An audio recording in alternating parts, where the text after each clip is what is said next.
हमने एल्कीन और एल्काइन का हाइड्रोजिनेशन किया था। क्या किया था? हाइड्रोजन। हाइड्रोजिनेशन किया था एल्कीन और एल्काइन का। कौन सा कैटलिस्ट यूज किया था? निकल, पैलेडियम एंड प्लैटिनम। निकिल या प्लैटिनम या पैलेडियम, इन कैटलिस्ट को हम यूज करते हैं। इसके बाद है एल्काइल हैलाइड से मतलब है। एल्काइल हैलाइड, एल्काइल हैलाइड का मतलब होता है कि हमारे पास में alkyl group, methyl ethyl group में क्लोरीन, ब्रोमीन, फ्लोरीन वगैरह लगी है, उसको हम कहते हैं एल्काइल हैलाइड। ठीक है। जैसे क्लोरोमीथेन, ब्रोमोईथेन, ये सब एल्काइल हैलाइड कहलाते हैं। तो इसमें सबसे पहला रिएक्शन है रिडक्शन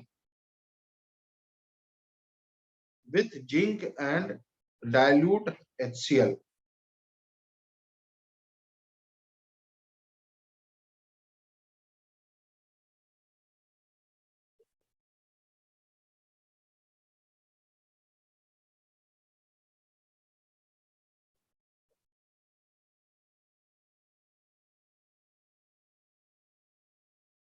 तो जिंक और डाइल्यूट HCl मिलकर के H2 गैस बनाते हैं।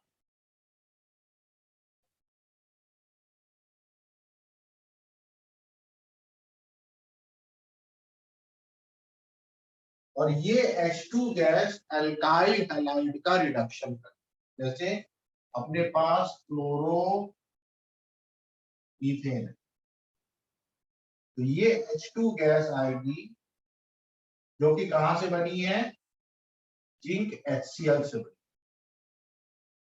एक हाइड्रोजन कार्बन को मिल जाएगा और एक हाइड्रोजन क्लोरीन को मिल जाएगा, बन जाएगा CH4 और क्लोरीन का बन जाएगा HCl। समझ में आ रही है बात? Yes sir. अब जैसे अपने पास ब्रोमोमीथेन है, अब इसी हाइड्रोजन को लेकर के आते हैं क्योंकि जिंक HCl से बनी है, तो क्या क्या बनेगा?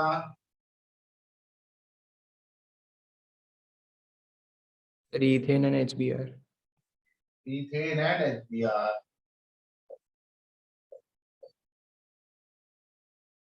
ठीक। अगला बनाने का तरीका है, इसे कहते हैं वुड्स रिएक्शन।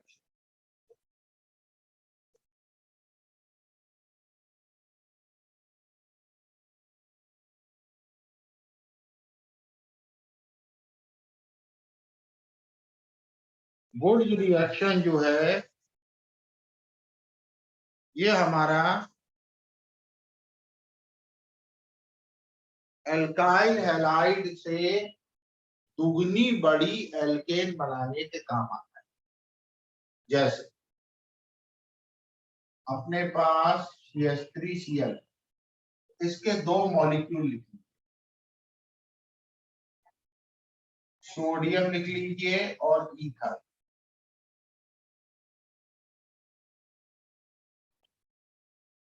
तो दो सोडियम दो Cl के साथ रिएक्ट करके दो NaCl बनाएंगे और ये कार्बन आपस में अटैच हो जाए,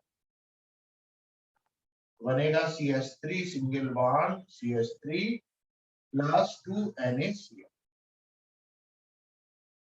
समझ में आ रही है बात? Yes sir. अब जैसे हमारे पास ब्रोमो इथेन होती, दो सोडियम, अब क्या बनता? ब्यूटेन। ब्यूटेन बनता। Very good.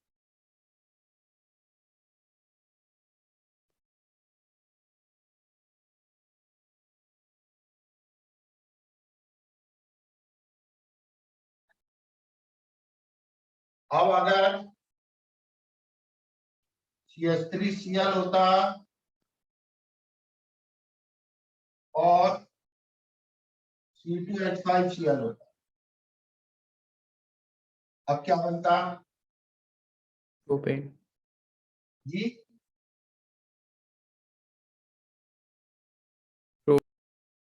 अब 3 पॉसिबिलिटीज, ऐसे दो आपस में रिएक्ट करके ये बनाएंगे, ऐसे दो आपस में रिएक्ट करके ये बनाएंगे, और ये एक आपस में रिएक्ट करके प्रोपेन बनेगा। तो कितनी तरह की एल्केन बनेगी हमारी? 3। 3 तरह की। CH3 CH3, C2H5 C2H5 and CH3 C2H5। समझ में आ रही है बात? Yes sir. आगे ना?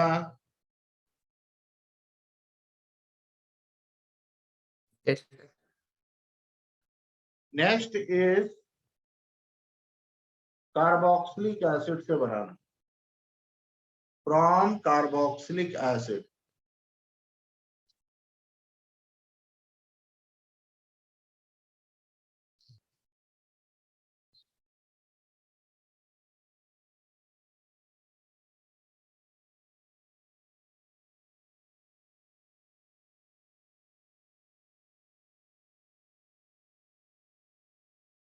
तो पहला इसमें तरीका है डीकार्बोक्सिलेशन।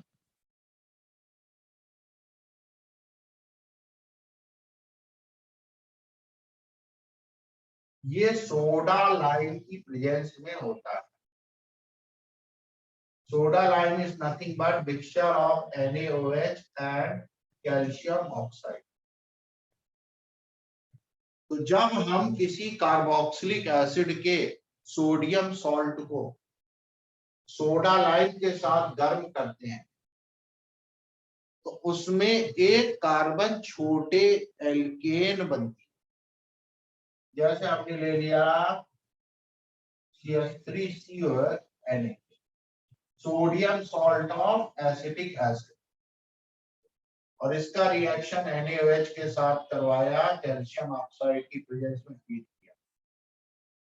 तो ध्यान से देखो, ये COONA NaO ये एक साथ निकल जाएंगे, ये CH3 और ये H कंबाइन हो जाएंगे, बन जाएगा CH4 एंड Na2CO3। समझ में आ रही है बात कि नहीं आ रही है? Yes sir. अगर हमारे पास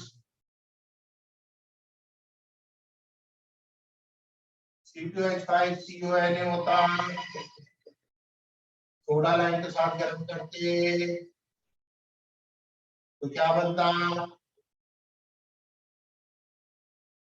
मीथेन।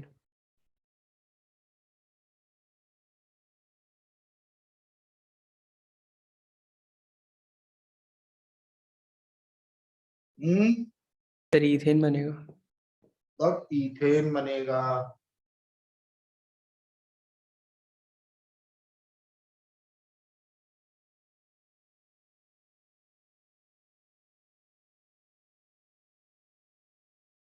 अभी फिलहाल के लिए एक बात याद रखना कि ये रिएक्शन एनायनिक मैकेनिज्म पे काम करता है। किस पे काम करता है? Anionic mechanism. This reaction work on basis of anionic mechanism. ठीक है? Yes sir. कार्बन का एनायन बनता है इसमें, और उस मैकेनिज्म पे ये काम करता है। ये आगे 12th में सीखोगे डिटेल। इसके बाद है कार्बोक्सिलिक एसिड से ही बनाने का दूसरा तरीका है KEI, ऑलवेज इलेक्ट्रोलिटिक मेथड। इसमें क्या होता है बच्चों, ध्यान से देखो। इसमें भी हम कार्बोक्सिलिक एसिड का सोडियम सॉल्ट लेते हैं, ये पानी में डिसॉल्व होगा तो CH3CO माइनस बनेगा और Na प्लस बनेगा। उसके बाद एनोड पर एनायन जाएगा CH3CO माइनस, इलेक्ट्रॉन को निकाल करके बनाएगा CH3COO डॉट प्लस इलेक्ट्रॉन। इस डॉट को कहते हैं फ्री रेडिकल।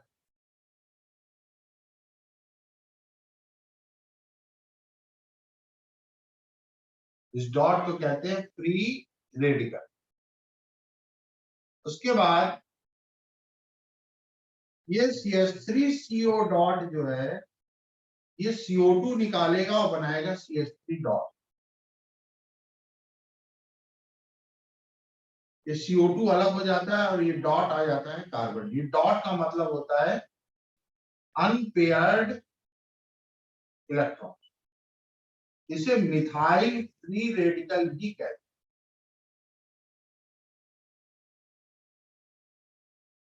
तो दो मिथाइल फ्री रेडिकल आपस में चिपक करके ये अनपेयर्ड इलेक्ट्रॉन आपस में पेयरिंग करके बना देता है CH3CH3। ठीक है, आगे ना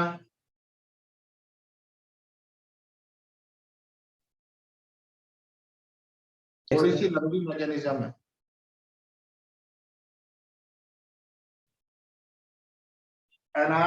एनोड पर अपनी दो तरह की गैस निकलती है।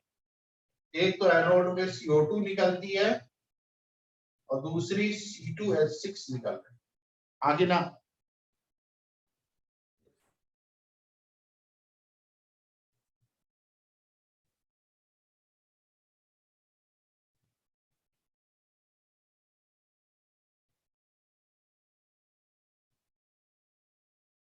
समझ में आ रहा है?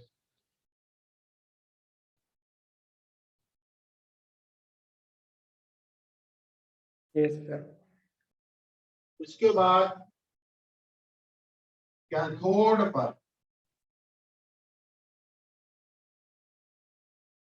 पानी जाता है,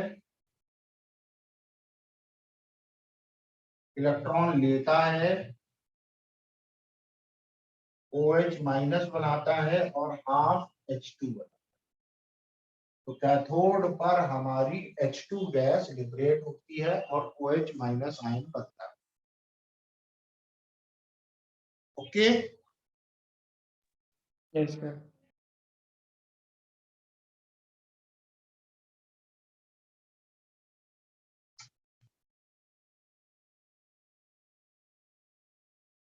मिटा दूं, साफ कर दूं board? Yes sir. Yes sir. जरा मुझको बताइए,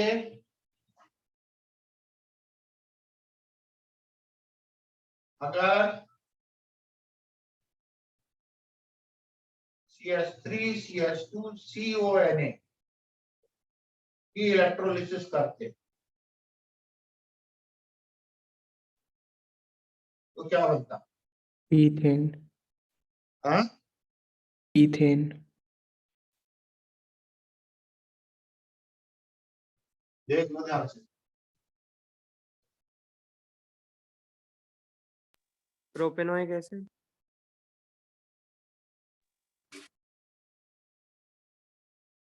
सबसे पहले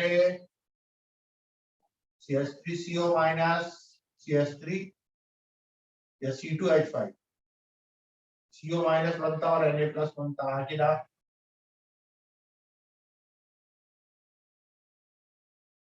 C2H5 CO माइनस एनोड में जाता और C2H5 COO डॉट बनाता और इलेक्ट्रॉन निकालता। आगे ना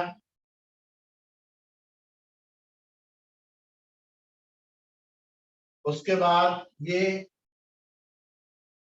डॉट इस पे आ जाता C2H5 पर और CO2 निकलती, आगे ना। उसके बाद ऐसे 2 डॉट वाले मिल जाते,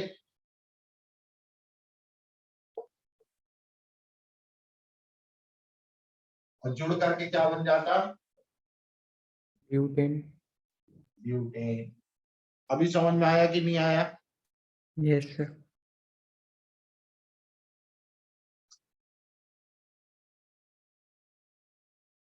ठीक है।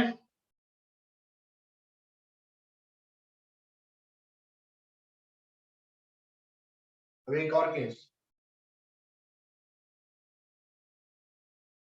CH2 CH2 CONA इसकी कोलवेस इलेक्ट्रोलिसिस करते हैं तो क्या बनेगा? ध्यान से देखो। सबसे पहले CH2CO- CH2CO- बनेगा, बराबर। Yes sir. उसके बाद CH2CO डॉट, CH2CO डॉट बनेगा, बराबर। Yes sir. इसके बाद ये दोनों CO2 बन के निकलेंगे और डॉट आ जाएगा इन पर, बराबर। आगे ना। Yes sir. अब ये जो 2 डॉट आ गए हैं ये आपस में पेयरिंग कर लेंगे तो बन जाएगा CH2 डबल बॉन्ड CH2,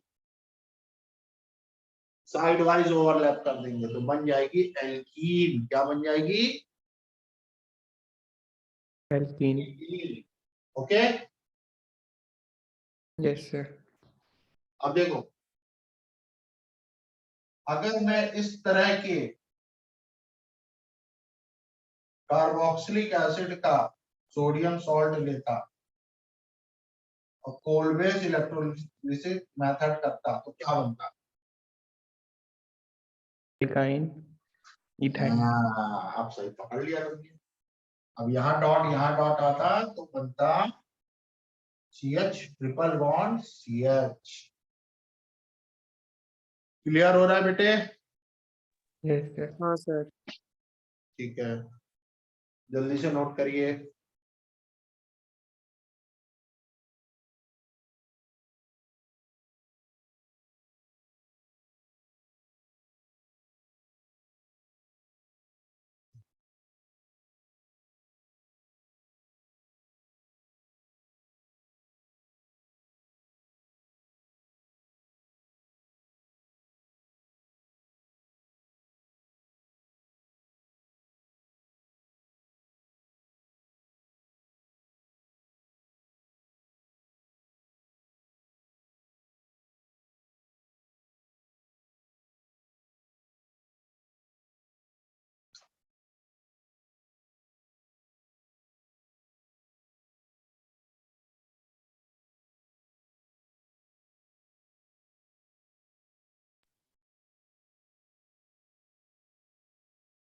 ठीक है। Yes sir. अब एल्केन की फिजिकल प्रॉपर्टीज आप लोग अपने आप पढ़ लीजिएगा, ठीक है? पढ़ के समझ लोगे?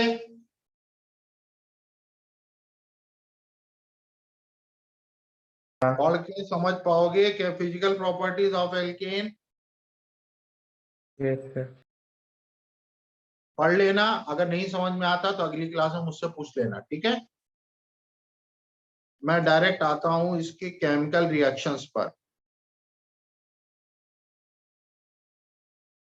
तो लिखिए chemical properties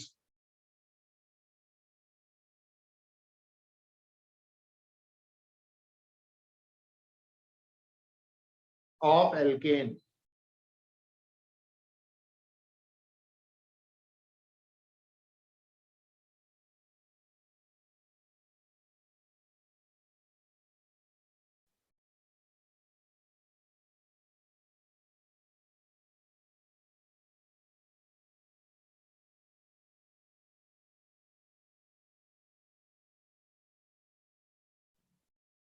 Alkane is a very stable molecule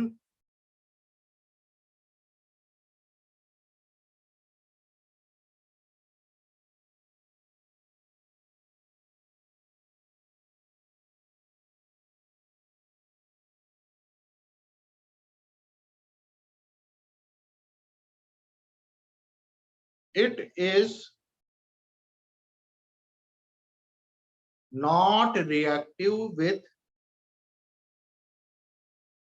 acids, base, oxidizing and reducing agent.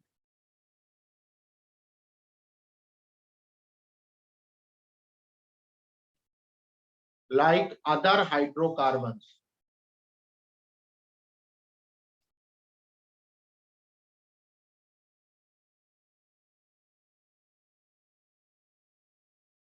It undergoes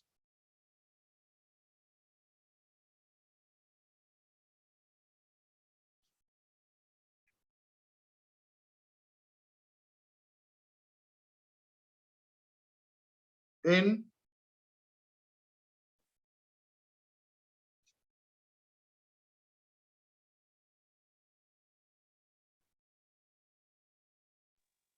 Sir, it undergoes in free radical substitution reaction.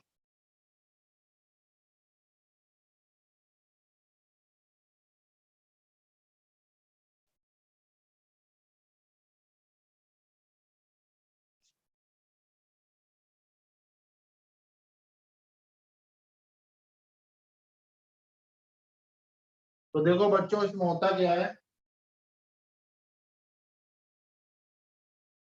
कि जैसे मीथेन है, मीथेन क्लोरीन के साथ सनलाइट की प्रेजेंस में रिएक्शन करती है, बनाती है CH3Cl प्लस HCl, मोनोक्लोरोमीथेन। ये मोनोक्लोरोमीथेन फिर से क्लोरीन के साथ रिएक्शन करके बनाती है CH2Cl2 प्लस HCl, डाइक्लोरोमीथेन। ये डाइक्लोरोमीथेन फिर से क्लोरीन के साथ रिएक्शन करके बनाती है सनलाइट की प्रेजेंस में ClCl3, ट्राइक्लोरोमीथेन, या इसको अपन क्लोरोफॉर्म भी कहते हैं। और ये जो क्लोरोफॉर्म है, ये फिर से क्लोरीन के साथ रिएक्शन करके बनाता है CCl4, कार्बन टेट्राक्लोराइड। ठीक है, Yes, sir.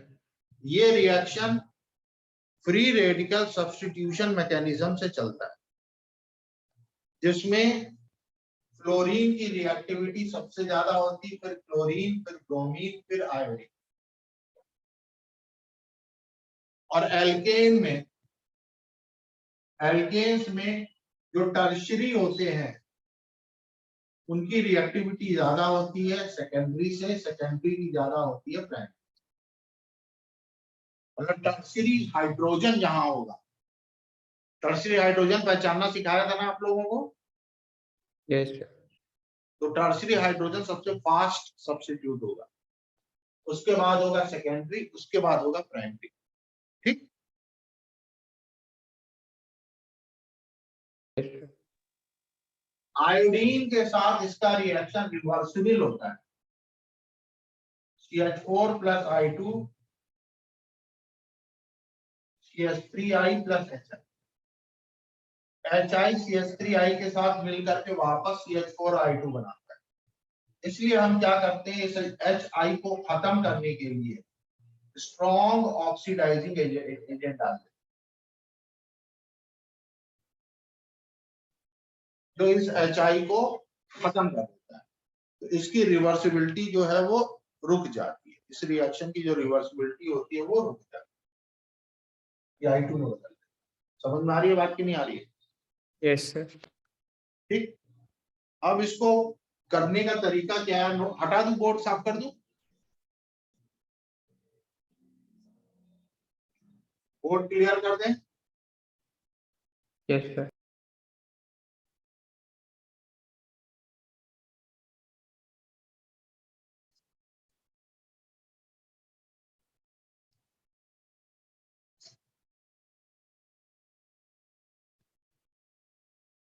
इसको करने का तरीका क्या है, इसमें सबसे पहले होता है इनिशिएशन, जिसमें Cl2 में सनलाइट गिरती है और बनता है 2 Cl dot. This is origin of free radical of chlorine. ठीक है, ठीक है। Yes, sir. इसके बाद अगला है प्रोपोगेशन। प्रोपोगेशन में क्या होता है, ये जो फ्री रेडिकल बना है क्लोरीन का, ये मीथेन के साथ रिएक्ट करता है और एक हाइड्रोजन को ले लेता है H डॉट बना करके। तो ये जो डॉट है ये कार्बन पे आ जाता है, ये बन जाता है HCl। ठीक, उसके बाद एक स्टेप होता है जिसे कहते हैं टर्मिनेशन। तो टर्मिनेशन में क्या होता है, ये CH3 डॉट इस Cl डॉट के साथ रिएक्ट करके CH3Cl बनाता है। बात समझ में आ रही है? Yes, sir.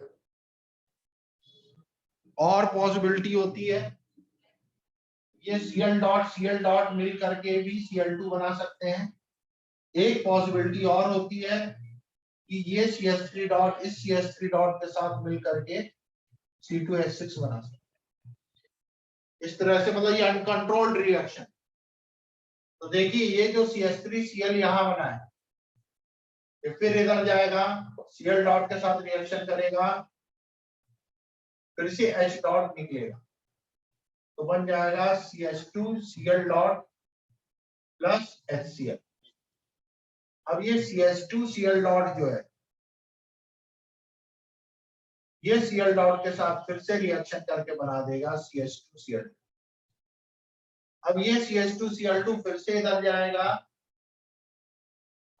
एक Cl डॉट से रिएक्शन करके फिर से H डॉट निकलेगा, बनेगा CHCl2 dot plus HCl।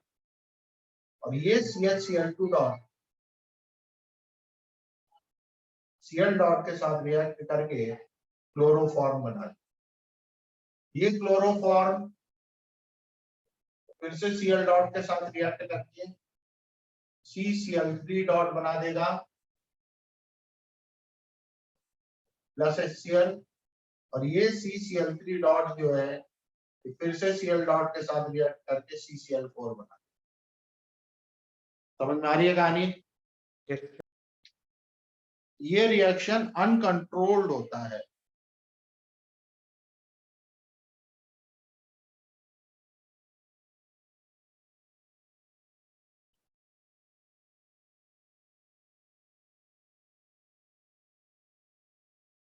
Note कर लिया? Yes, sir. स्टॉप कर दूं?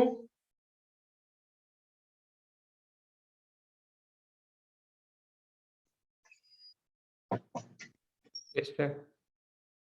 ठीक,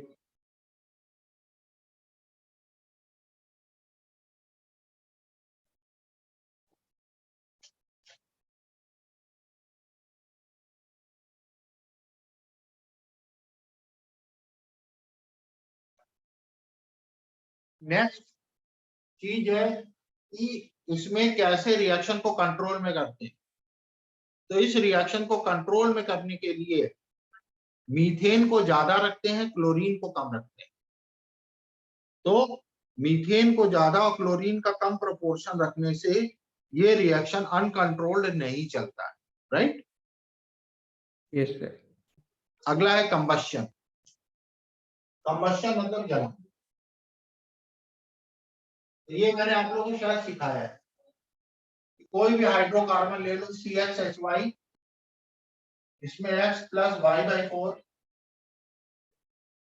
O2 डालो, बन जाएगा XCO2 plus Y/2H। This is complete combustion. Carbon turns into CO2 and hydrogen turns into H2O, right? Yes, sir.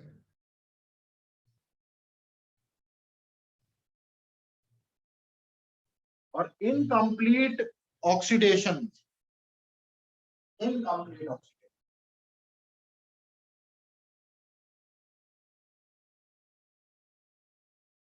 याद रखें, मीथेन लिया, ऑक्सीजन डाला, तो बनेगा CO प्लस H2O। और इनकम्प्लीट करना है तो मीथेन प्लस ऑक्सीजन डाला, बनेगा कार्बन प्लस H2O। मतलब याद रखेंगे कि हाइड्रोजन कंप्रोमाइज नहीं करता है, हाइड्रोजन कंप्रोमाइज नहीं करता है, वो H2O बनाता है, लेकिन कार्बन को कंप्रोमाइज करना होता है। अगर ऑक्सीजन कम होती है तो कार्बन को कभी कार्बन मोनोऑक्साइड बनना होता है और कभी सिर्फ कार्बन के रूप में अलग होना पड़ता है। ओके, yes sir, इसके बाद है कंट्रोल्ड ऑक्सीडेशन। ये कुछ याद करने वाले रिएक्शन।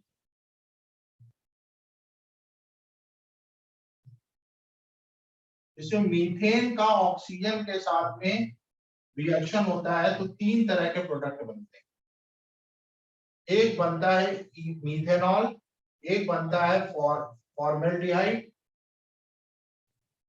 और एक बनता है फॉर्मिक एसिड। तीनों में जो कंडीशन है वो कैटलिस्ट की अलग अलग है।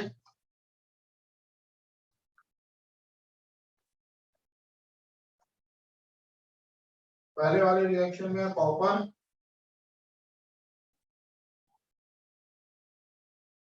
523 केल्विन 100 एरिया। दूसरे में है मोलिब्डेनम ऑक्साइड एंड हीट। तीसरे में है मैग्नीज एसीटेट।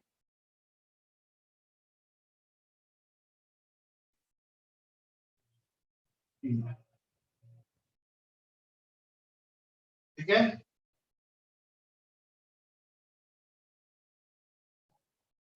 yes sir, अब एक लाइन और लिख लो कि although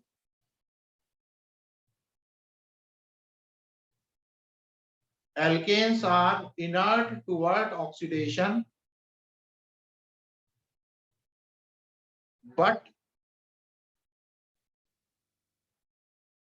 KMnO4 can oxidize tertiary hydrogen.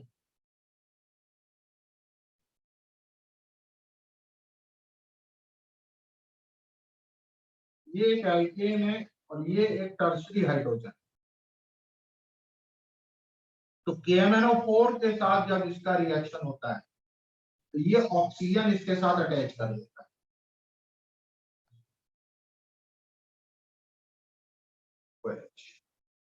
ठीक है, yes sir,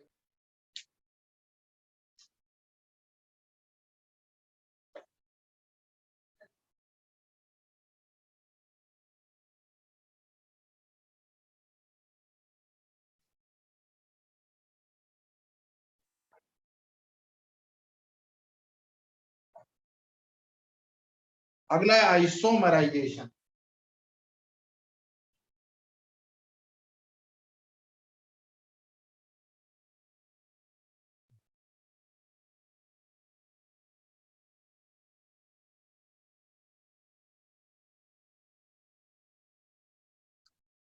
तो लिखिए when alkanes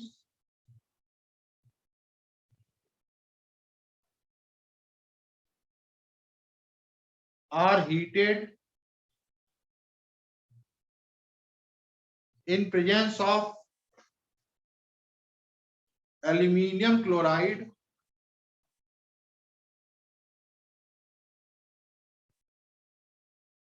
it converts into branched alkane.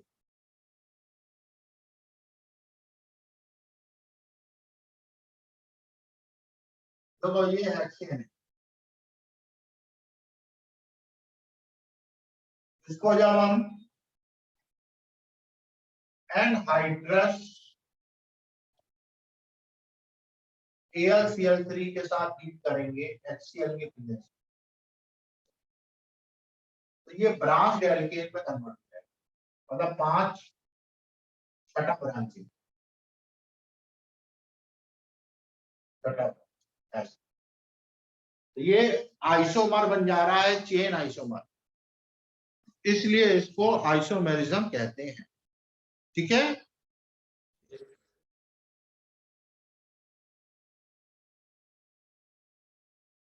समझ में आ रहा है कि नहीं आ रहा है? Yes, sir. अब अगली चीज एरोमेटाइजेशन।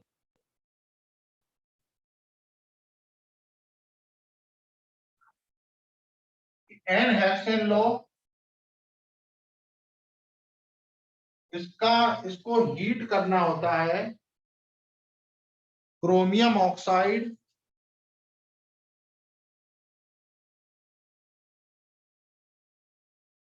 और B2O5 और मॉलिब्डेनम ऑक्साइड की प्रेजेंस में 773 केल्विन टेम्परेचर, 10 से 20 एटीएम प्रेशर। ये जो 6 कार्बन है ये आपस में रिंग बना लेते हैं और बन जाती है बेंजीन। समझ में आ रही है बात? Yes, sir.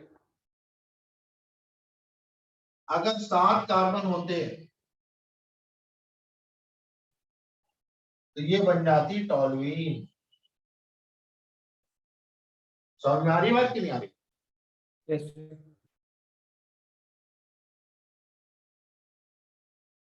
ठीक है,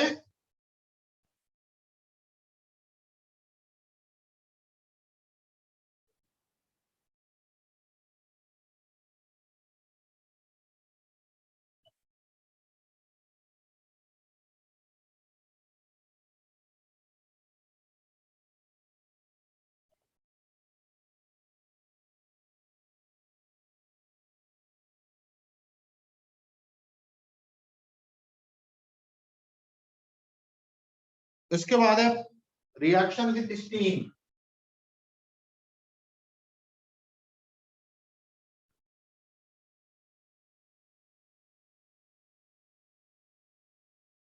तो मीथेन को स्टीम के साथ रिएक्शन करोगे तो ये कार्बन मोनोऑक्साइड बन जाएगा और 3 H2 बन जाएगा। इसे कहते हैं सिंथेसिस गैस और कैटलिस्ट होता है निकेल।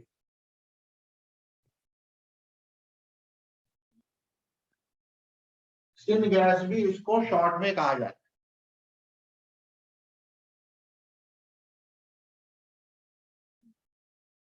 ठीक है, ठीक है, sir.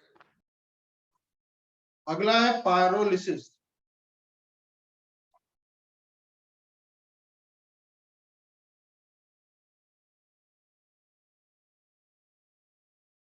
पायरोलिसिस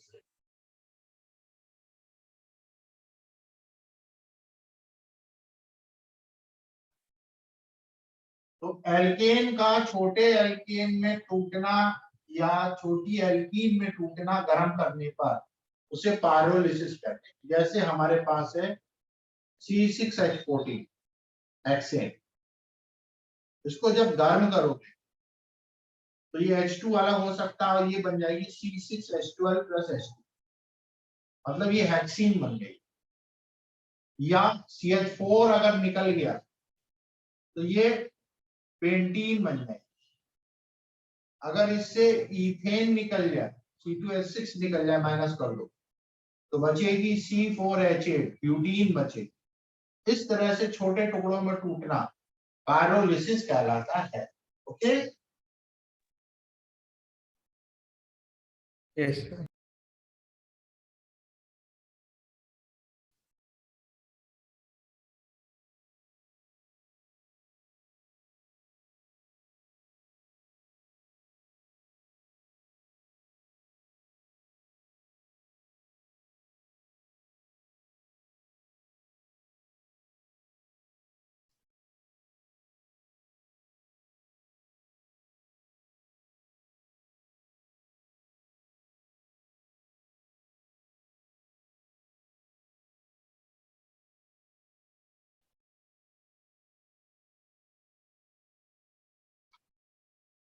अब एल्केन में एक खास तरह की आइसोमेरिज्म आती है जिसे कहते हैं कॉन्फॉर्मेशन।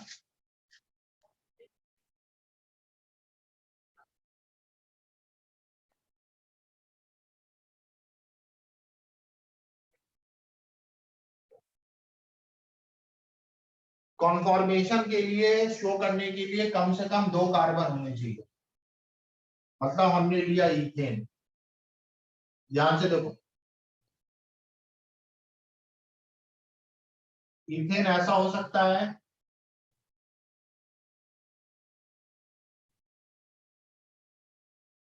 आगे ना, Yes, sir. ये कहलाता है 100 होल्स प्रोजेक्शन।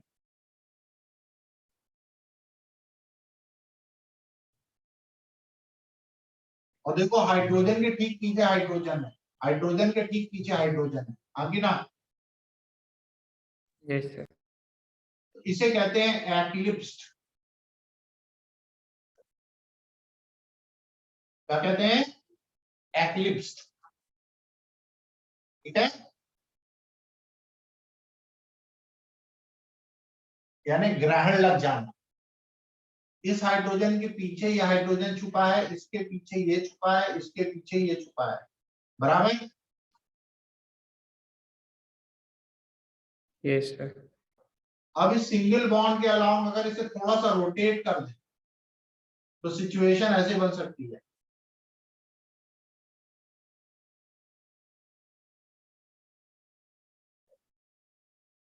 ऐसा दिख रहा है। Yes, sir. इसे कहते हैं स्टैगर्ड।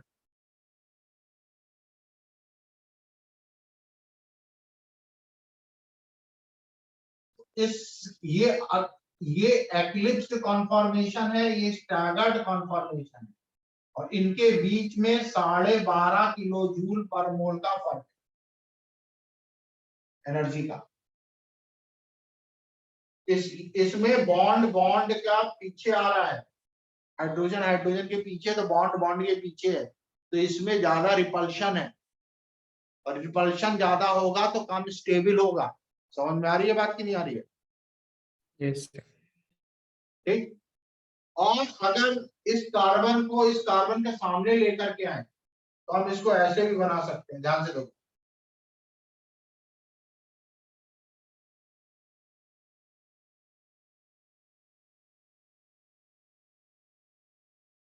इसे कहते हैं न्यूमैन प्रोजेक्शन।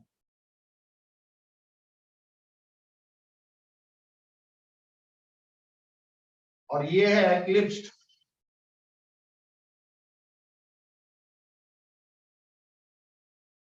ठीक है, और इसको पीछे वाले को अगर रोटेट कर दे, पीछे वाले कार्बन को रोटेट कर दिया, ये ऐसे बन गया, इसे कहेंगे स्टैगर्ड, बराबर। Yes, sir. ये एंगल कितना होगा? 60 degrees.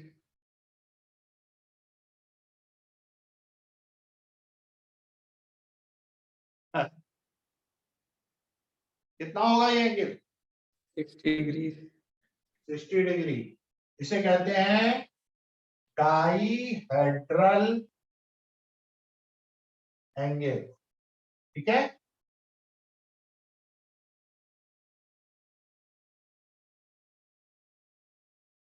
Yes, sir. या टॉर्शनल एंगल भी इसका नाम है। कौन ज्यादा स्टेबल है, स्टैगर्ड की एक्लिप्स्ड? Staggered. हाँ? Staggered. Staggered. कितना ज्यादा स्टेबल है? 12.5 kilojoule per mole. 12.5 kilo joule पर मोल एनर्जी से ज्यादा स्टेबल, ठीक है।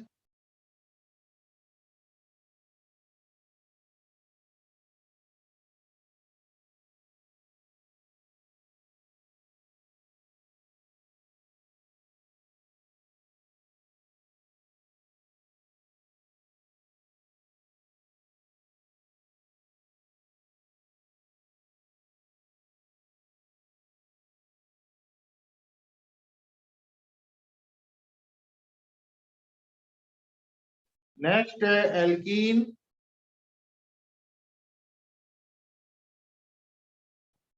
एल्कीन में कार्बन कार्बन डबल बॉन्ड होता है, और ये कार्बन sp2 sp2 हाइब्रिडाइज होता है, और sp2 हाइब्रिडाइज होता है तो बॉन्ड एंगल कितना होगा?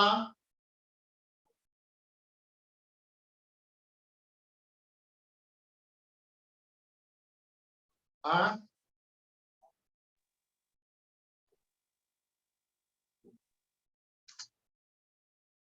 sp2 हाइब्रिडाइजेशन में बॉन्ड एंगल कितना होता है भैया?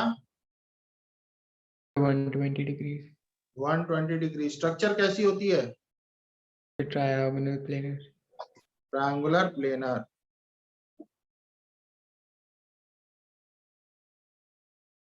तो इस कारण से ये एक स्पेशल आइसोमेरिज्म शो करता है जिसे कहते हैं ज्योमेट्रिकल आइसोमेरिज्म।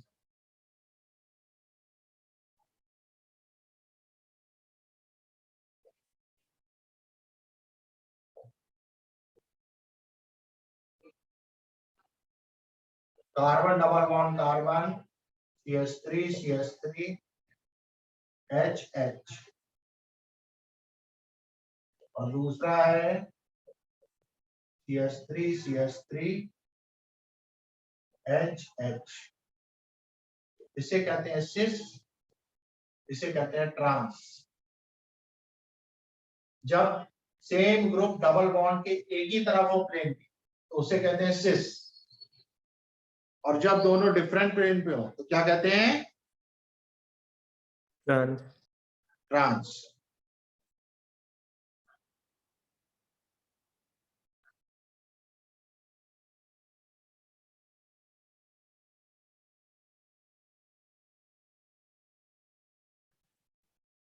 ये क्या होगा? yes Yes। ये क्या होगा? Trans trans. अब देखो, कार्बन और क्लोरीन में ज्यादा इलेक्ट्रोनेगेटिव कौन है? Chlorine chlorine. एक डाइपोल ऐसे लगे, एक डाइपोल ऐसे लगे, इन दोनों का नेट रिजल्टेंट ऊपर की तरफ लगेगा, बराबर। यस सर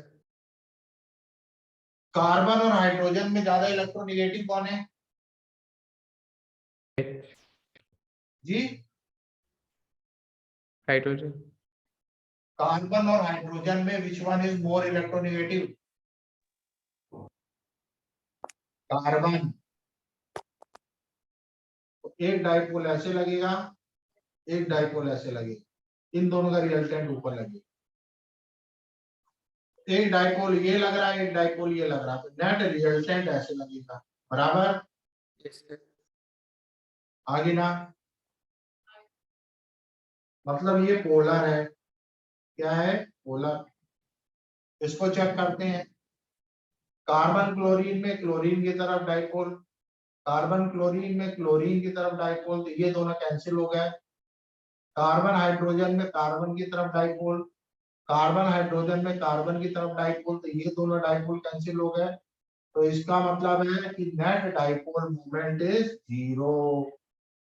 तो ये क्या होगा? Non polar. क्या होगा? Non polar. समझ में आ रही है बात की नहीं आ रही है? यस सर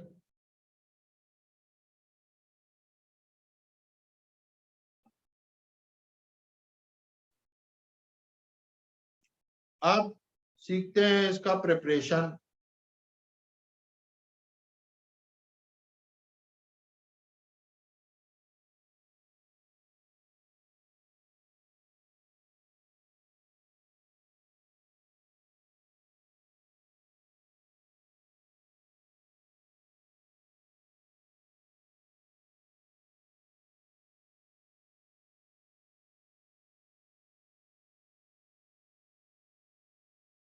तो सबसे पहले प्रिपरेशन एल्काइन से, प्रिपरेशन फ्रॉम एल्काइन।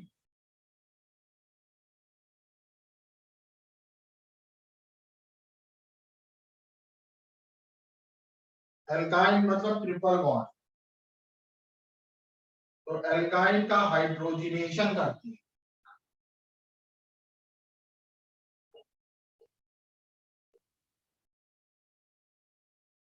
हाइड्रोजन के साथ रिएक्शन करते हैं पैलेडियम कार्बन की प्रेजेंस। जिसको कहते हैं लिंड-लार कैटलिस्ट।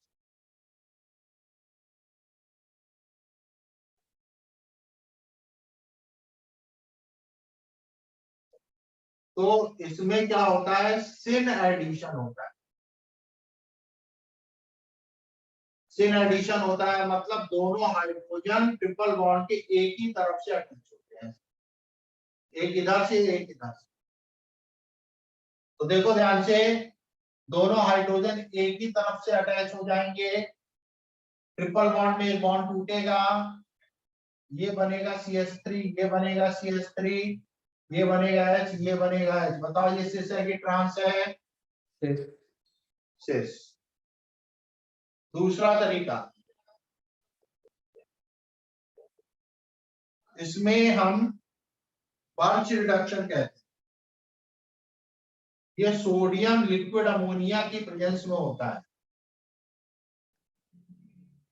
ये एंटी एडिशन होता है। एंटी एडिशन मतलब एक हाइड्रोजन इधर से लगेगा तो दूसरा इस तरफ से लगेगा, तो पोजीशन कुछ ऐसी बन जाती है।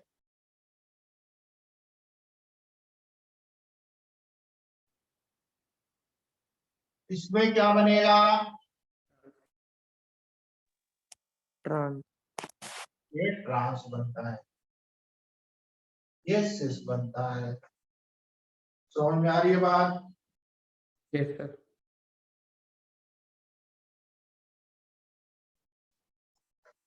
अगला है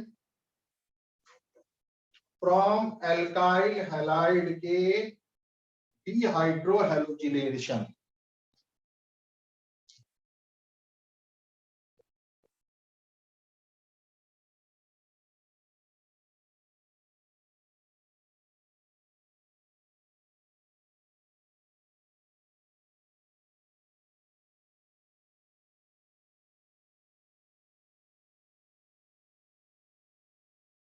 तो ध्यान से देखिएगा,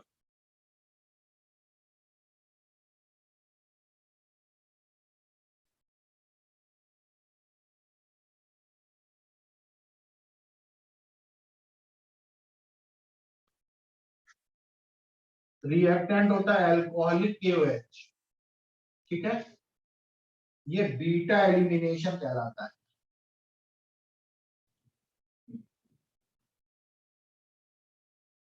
तो क्या होता है बेटा, ध्यान से देखो, ये क्लोरीन हटेगा और बाजू वाला कार्बन कहलाएगा बीटा कार्बन, जिससे क्लोरीन हटा अटैच है, ये अल्फा कार्बन है, बाजू वाला कहलाएगा बीटा। ये बीटा है और ये बीटा है। तो ये क्लोरीन हटेगा, इसके साथ या तो इस कार्बन का हाइड्रोजन हटेगा या इस कार्बन का हाइड्रोजन हटेगा, दोनों में से किसी एक कार्बन का हाइड्रोजन हटेगा, और जो एल्कीन बनेगी वो मोल सब्स्टिट्यूटेड बनेगी, मतलब डबल बॉन्ड बीच में आना चाहिए, किनारे नहीं आना चाहिए। तो बताइए जरा, CH3 वाला H हटेगा कि CH2 वाला H हटेगा? CH2 वाला। CH2 वाला। ये H हटेगा, ये Cl हटेगा, तो इन दोनों के बीच में आ जाएगा double bond. We will have CH3 CH double bond CH CH3। इसे कहते हैं set Jeff alkene.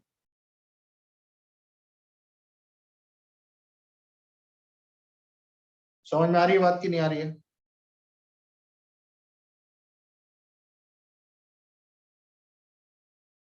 Yes, sir. Reactivity का ऑर्डर है tertiary greater than secondary greater than primary.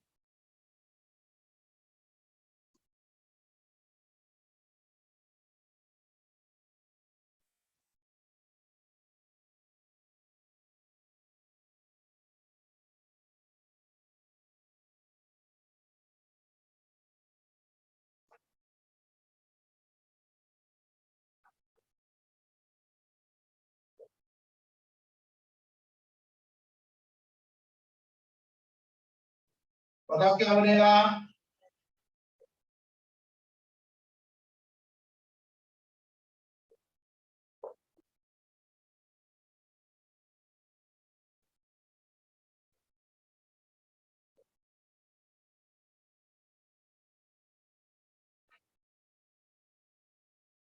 Sir 1 chlorobutane 1 हाँ? क्लोरोइथेन यहाँ पे क्या बनेगा?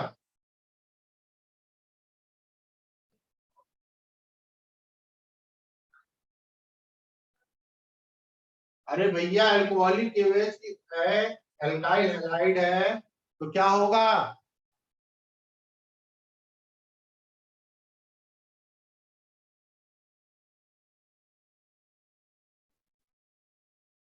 सर डबल बॉन्ड आ जाएगा बीच में। डबल बॉन्ड आएगा, बिल्कुल सही। CH2 डबल बॉन्ड CH2, यहाँ पर इधर या इधर दोनों एक ही बात है, कहीं भी डबल बॉन्ड लगा दो, ठीक है।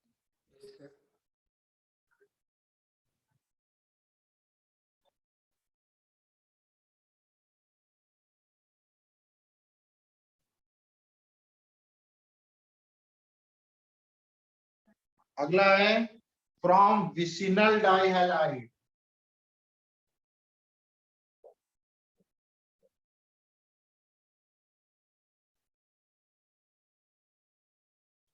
विसिनल डाइहैलाइड का मतलब होता है कि बगल बगल के कार्बन पे क्लोरीन लगी है या हैलोजन लगा है,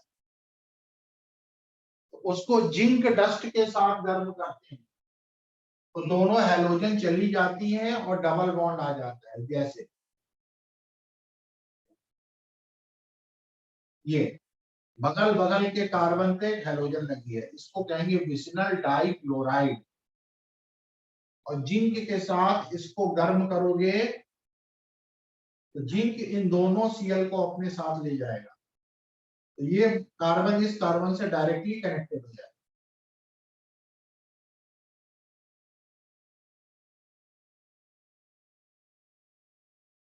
समझ आ रही है बात? यस आगे ना,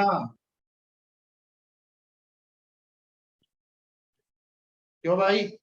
यस सर।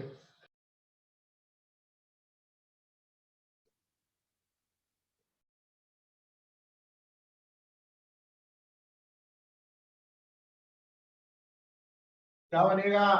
इथीन एथीन बनेगा, शाबाश। नोट कर लीजिए।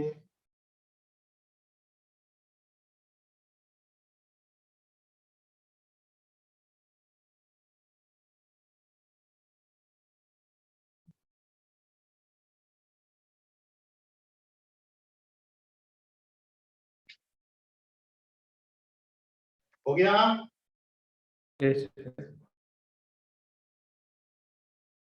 अगला है डिहाइड्रेशन ऑफ एल्कोहल, मतलब एल्कोहल में से पानी निकाल दो तो एल्कीन बचता है। फ्रॉम डिहाइड्रेशन ऑफ एल्कोहल,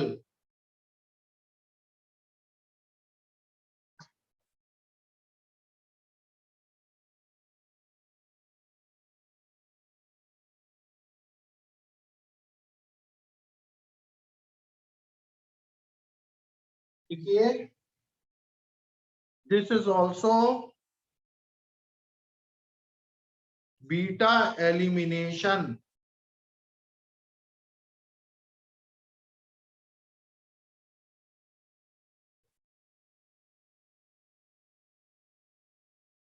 तो हम कंसंट्रेटेड सल्फ्यूरिक एसिड के साथ गर्म करते हैं, तो ये OH हटेगा और बाजू वाले कार्बन का H हटेगा। ये अल्फा है, ये बीटा है, तो इसका हाइड्रोजन हटेगा, इसका OH हटेगा, तो H हटेगा और दूसरे का OH हटेगा, तो फाइनली क्या हट गया? H2O, और बन जाएगा CH2 डबल बॉन्ड CH2। समझ में आ रही है बात? Yes sir. और सल्फ्यूरिक एसिड जो होता है वो वाटर को एब्जॉर्ब कर लेता है, इसलिए ये रिएक्शन एक ही डायरेक्शन में जाता है, ठीक है। Yes sir. अब देखिए ध्यान से,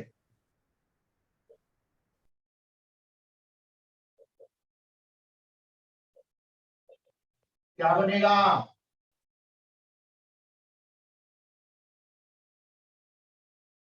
Propanene.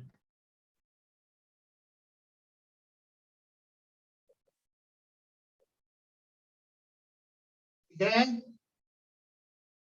Yes, sir. अब हेडिंग डालेंगे chemical properties of alkene.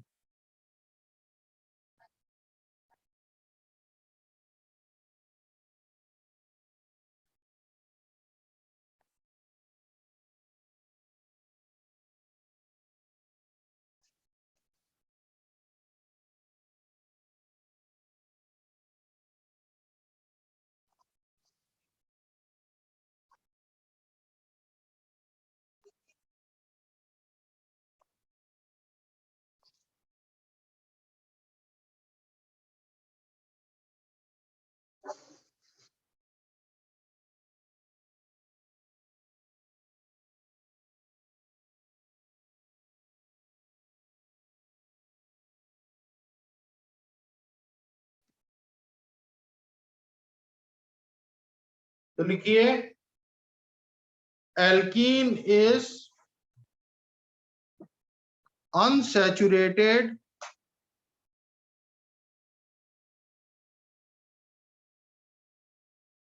hydrocarbon, therefore it undergoes mainly for addition reaction.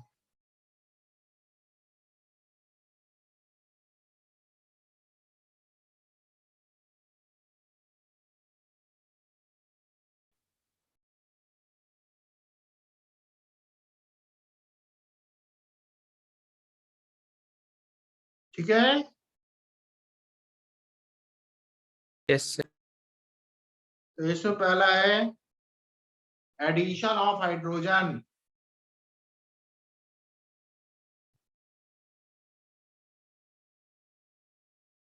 Alkene में हाइड्रोजन जो जोड़ोगे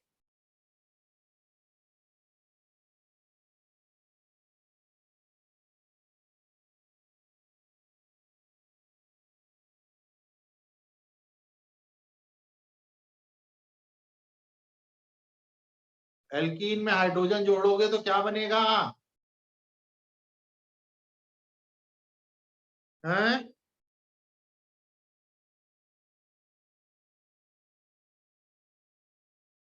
भूल गए? हैं? Can you please repeat the question?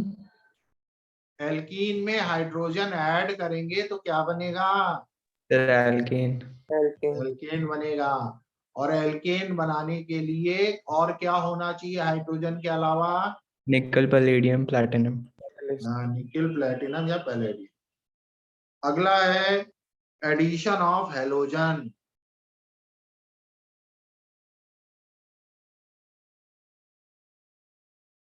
तो जैसे हाइड्रोजन को ऐड किया था वैसे ही हेलोजन को ऐड करना है।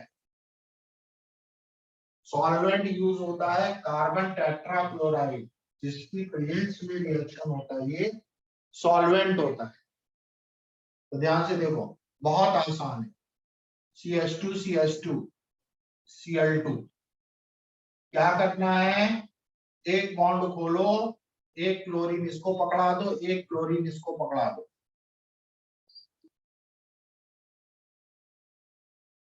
ठीक है,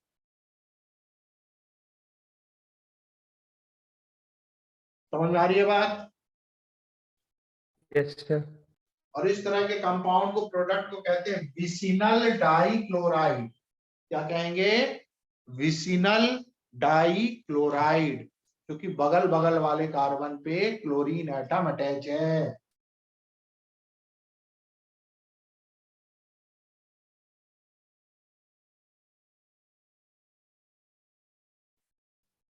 बताइए क्या बनेगा?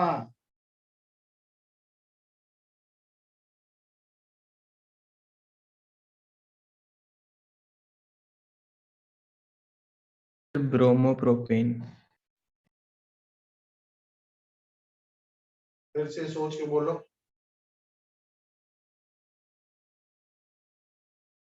Sir, 1,2 हाँ dibromopropane. गुड, 1,2 डाई ब्रोमोप्रोपेन बनेगा भाई।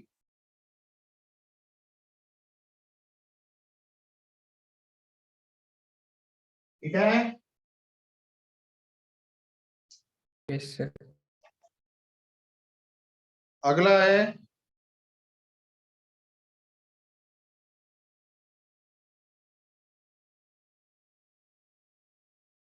एडिशन ऑफ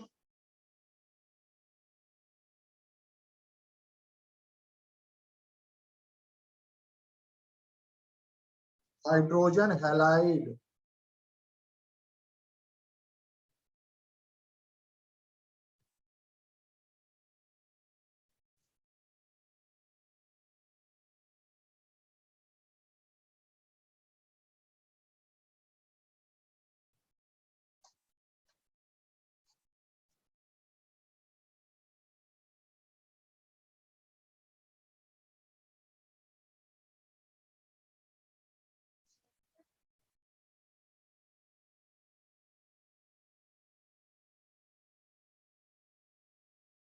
यहाँ पे याद रखना, ये मार्कोनिक ऑफ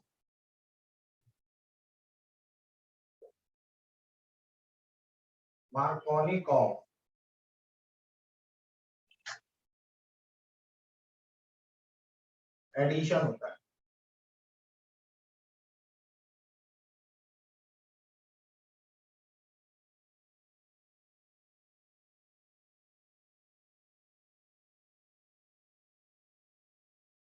मार्कोनिक ऑफ एडिशन, इसमें क्या होता है ध्यान से समझो।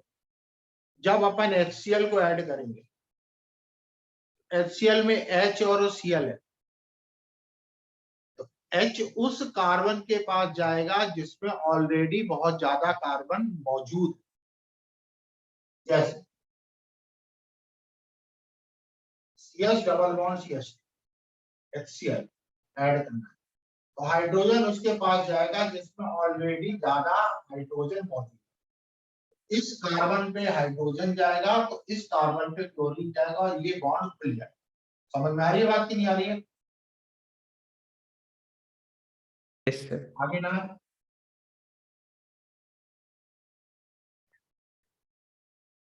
Yes, sir. तो बन जाएगा CH3 CHCl CS। ठीक,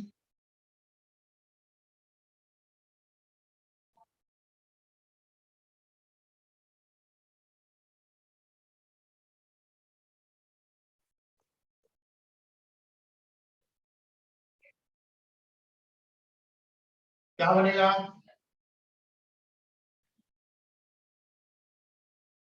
Sir, 2-bromobutane. 2 ब्रोमोब्यूटेन।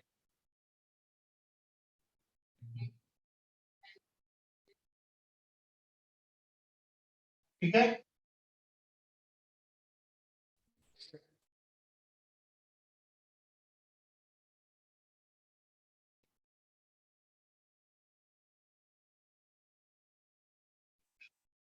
अब एक होता है anti Markovnikov of addition.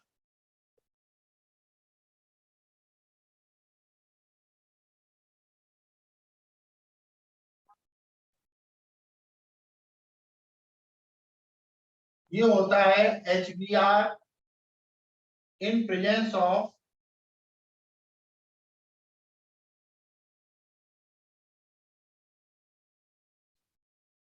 Peroxide. इसको हम कहते हैं खराश इफेक्ट।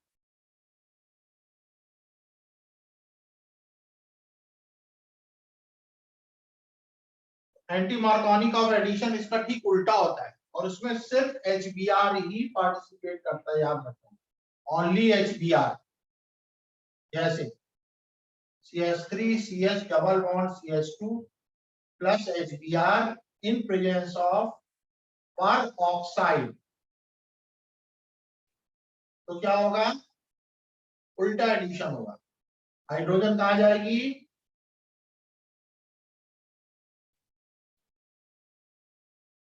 CH पर. CH वाले पे, और ब्रोमीन आएगा CH2 वाले। तो प्रोडक्ट बनेगा CH3 CH2 CH2 दिया है। याद रखेंगे कि ये जो खराश इफेक्ट है ये सिर्फ और सिर्फ HBr ही देता है, और वो भी कब देता है, जब हमारा ऑक्साइड, किस तरह का माहौल होता है, ऑक्साइड। परऑक्साइड अटैच होते हैं, तब ये इफेक्ट देखने को मिलता है। ठीक है बच्चों, आप लोगों को स्कूल में इसकी मैकेनिज्म बताई गई है?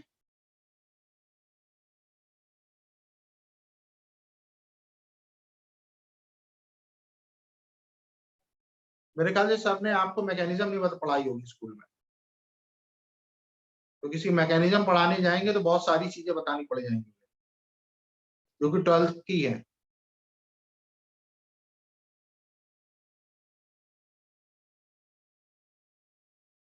सर पता नहीं, स्कूल नहीं जाते। चलो कोई बात नहीं, प्रोडक्ट बनाने को ही पूछा जाता है तो प्रोडक्ट बनाना मैंने आपको सिखा दिया है। ठीक है, यस सर। इसके बाद है addition of concentrated sulphuric acid. तो ये भी मार्कोनिकॉव एडिशन होता है, बहुत आसान है। CH3 CH double bond CH2 और सल्फ्यूरिक एसिड को H प्लस और SO4 माइनस में तोड़ लो। H प्लस कहाँ जाएगा, किनारे वाले के पास, HSO4 माइनस कहाँ जाएगा, बीच वाले के पास। तो बनेगा CH3 CH HSO4 CH।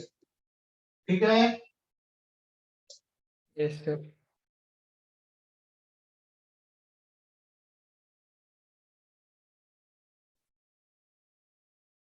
Okay. Yes sir. Addition of water, पानी को ऐड करना है, तो पानी का ऐड होता है एसिडिक मीडियम। तो पानी को ऐसे लिख लो HOH, एसिडिक मीडियम, H पे प्लस OH में माइनस, तो H कहाँ जाएगा, OH कहाँ जाएगा, H2 वाले पे जाएगा और OH CH वाले पे। हाँ, तो बन जाएगा CH3 CH OH CH। Okay, yes sir.